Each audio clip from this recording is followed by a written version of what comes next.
Check, check, check. All right, ready to rock and roll, Carl? You're looking for a way out? You want to go around the back in first? We do. All right. This is Andy Purewell for Boxing News. I'm joined by Carl Frampton over here in Sheffield. Carl, it's good to see you. How are you doing? I'm doing good, mate. How are you? I'm very well, thank you. You're here with Matchroom this week. Obviously, you got Dave Allen versus Makhmudov. When people talk about this fight, Carl, they see it as a bit of a war, fan-friendly fight, but especially those first 4 or 5 rounds, that's where there's real choppy waters for Dave Allen to overcome if he's to have his hand raised. How do you see this fight unfolding? I think Dave needs to be careful really early on, and then as the fight develops and goes on, get a little bit closer to him, and when he does get close, stay close. Makhmudov is someone who, I think when it's getting tough, I don't think he's the biggest engine in the world, and when things are starting to get tough, he unravels pretty quickly, and that's what Dave will be looking to exploit, I think. But Dave, I was speaking to Jamie Muir about this, and I think he's absolutely right. Dave is like craftier than people give him credit for in terms of how he fights, and he had to be crafty because he was never fit, and just to manoeuvre his way through fights and get through rounds, he had to have all these kind of tricks of the trade, but he's got that craftiness but also a big engine now up his sleeve, and that makes him dangerous, Dave. And I think if he's careful early on, doesn't get nailed in the first 3 or 4 rounds, then I think after that it's really his fight to lose. I know it's obviously the end of your career when you teamed up with Jamie, but did you have any crossover all with Dave? Because I know it's only been the last few fights where they've been together properly, but they had a period previously. I did a bit, actually. There was a bit where Dave was in the gym for a while, and then I don't know what happened. It was all a bit strange. He was down, he was sometimes in the gym, but then back in Doncaster and stuff. Again, at that stage, I don't know if he was taking it really, really seriously, just playing with boxing really, but now it seems like he's, and I think a lot of it's down to Jamie and age, you know, maybe just the influence they've had on him, saying like, you're wasted talent here and you're a heavyweight and, you know, a lot of people like you, there's a potential for you to make a lot of money, so why not try? You know, maybe I'm wrong there, or maybe he's just made that decision himself, but I know the influence that Jamie and Nigel can have on people and how beneficial that can be, so I imagine it's probably a bit of both. I heard you ask Frank Smith there at the end of a small talk segment if both of these men would be viable names for a potential Anthony Joshua fight, whoever's successful on Saturday night. In your opinion, Carl, do you think one of these men, if whoever wins, is a good name for Anthony Joshua for his comeback fight? I think for his comeback fight, yeah. Look what happened in the last fight against Dubois. I think he needs a fight that he feels that he's going to win the fight. I imagine he goes into every fight feeling like he's going to win it, but you know what I mean. He'll be looking at the winner, whoever wins this, Makhmudov or Dave Allen, will be looking at this going, I want Wilder or AJ. Big fights and big money comes with it. Both of them will think they can beat both them guys as well. But if you're AJ, you're probably looking at the winner of this going, you know, I'm a level above them. It's a fight that potentially could make me look good. So that's maybe where his mindset. So I can see the fight happening. That's what I'm trying to say. And you can make an argument for these guys beating someone like AJ even. But I think that both would be underdogs in the fight. But I'm not.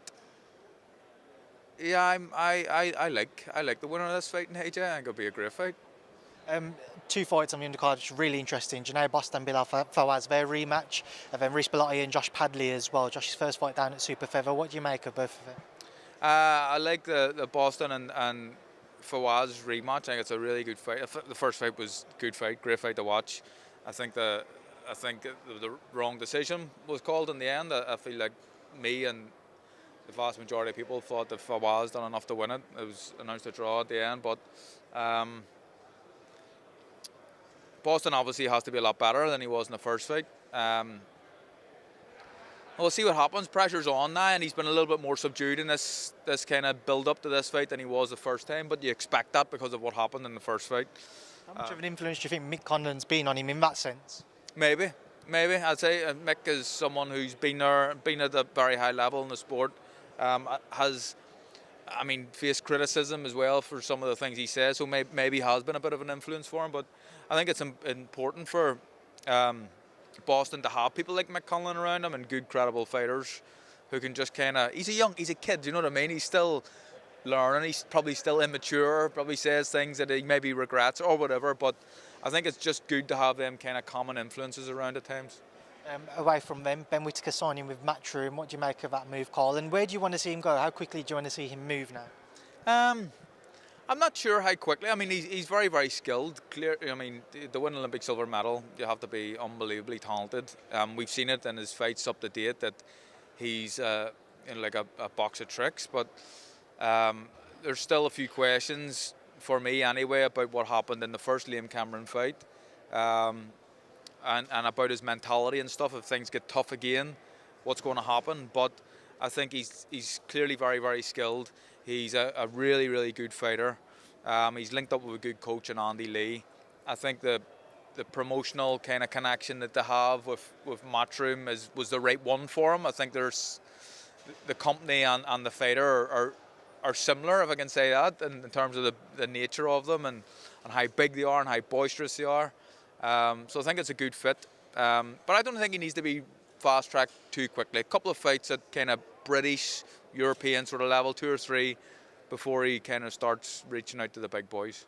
Some fights on the horizon. We'll quickly get your thoughts on. Carl, Fabio, Wardley, Joseph Parker. We're only a matter of weeks away now. An intriguing match-up. How do you see that one going? It's a really good fight. Big Wardley's always in a fight because he carries the dynamite throughout, and we've seen that again in the Justice Haney win, where he was being comprehensively beaten and then done the business to finish it. So he's dangerous, and he's dangerous the whole way through the fight. But Joe Parker has improved immensely over the last couple of years. His run of form, although he's been inactive for a while, through no fault of his own, not been able to secure fights. That's not good for him. But Joe's the favourite in the fight, the big favourite. But I wouldn't rule big Fabio out. He's a puncher. He's dangerous, and he always has a chance. Another big fight coming up, Devin Haney and Brian Norman Jr. Obviously with Devin, there's been a lot of question marks after that Ryan Garcia fight. We saw him against Jose Ramirez where he seemed maybe a little bit cautious, never really wanted to engage with Jose Ramirez, going in there with a puncher like Norman Jr., whose knockout against Jin Sasaki was one which went viral. How dangerous of a task is this for Devin? Who do you think is the favourite going into it? It's a dangerous fight for Devin Haney. I would have Brian Norman as a favourite, if I'm being honest. I think that just going off our last couple of performances, I haven't been overly impressed by Devin Haney. But he's an amazing fighter, really, really good fighter. And if he can get some of his old form back, then of course he has a chance. But for me, just at this stage, I would say Brian Norman is the favourite, and deservedly so. Do we see a repeat or revenge, Conor Ben Chris Eubank Jr.? I say revenge. I think Conor Ben's going to beat Eubank this time. I feel like a fight. The last fight was unbelievable, but fights like that take something out of you, and at Eubank's age, it takes a little bit more out of Eubank than it does out of Ben. I fancy Conor Ben to do it, but I mean then that means they'll do it again, and the money I'm sure the boys have made in the first fight, this fight coming up, and if they do a third one, incredible. In terms of big money fights, Tank and Jake Paul, Carl, what do you make of that exhibition? It's all a bit mad, isn't it? Even the face-off, Jake Paul was trying to kind of reduce his height by spreading his legs and stuff to make it look a little bit more equal. But Tank's shorter than me, believe it or not. There's not many shorter than me, but he's actually a little bit shorter than me.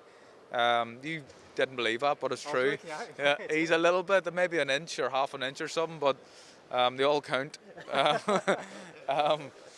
Yeah, he's I don't know. I'd love to see Tank knock him out because it'd be hilarious and it'd be good for boxing.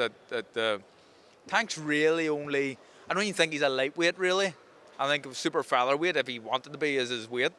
Lightweight at the absolute max, and I know he's fought above that, but to be fighting someone like Jake Paul, who is probably a cruiserweight really, it's insane. But I don't think Jake Paul's obviously a lot bigger on him.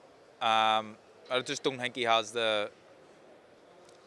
doesn't have the ability to knock someone like Tank out. I don't think.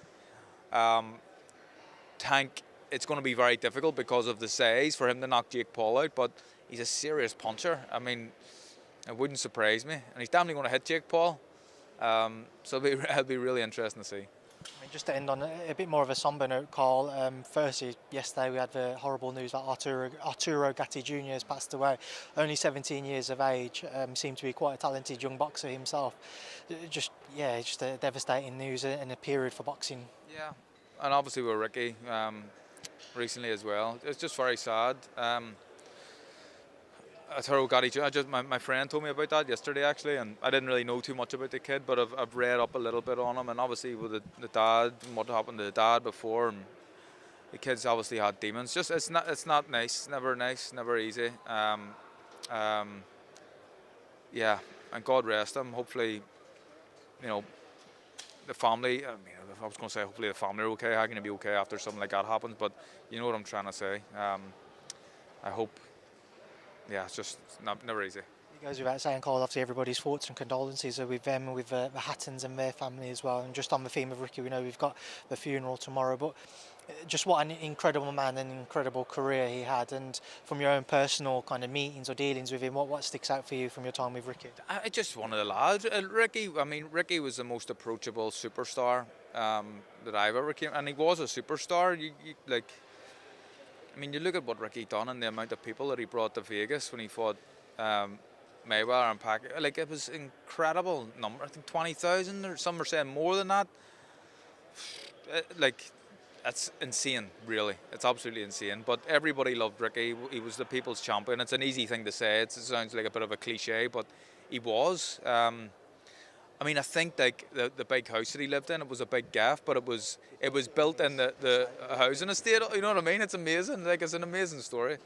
Very, very sad, but Ricky will always be remembered as a hero to so many, as a working class hero. That's who he'll be remembered as.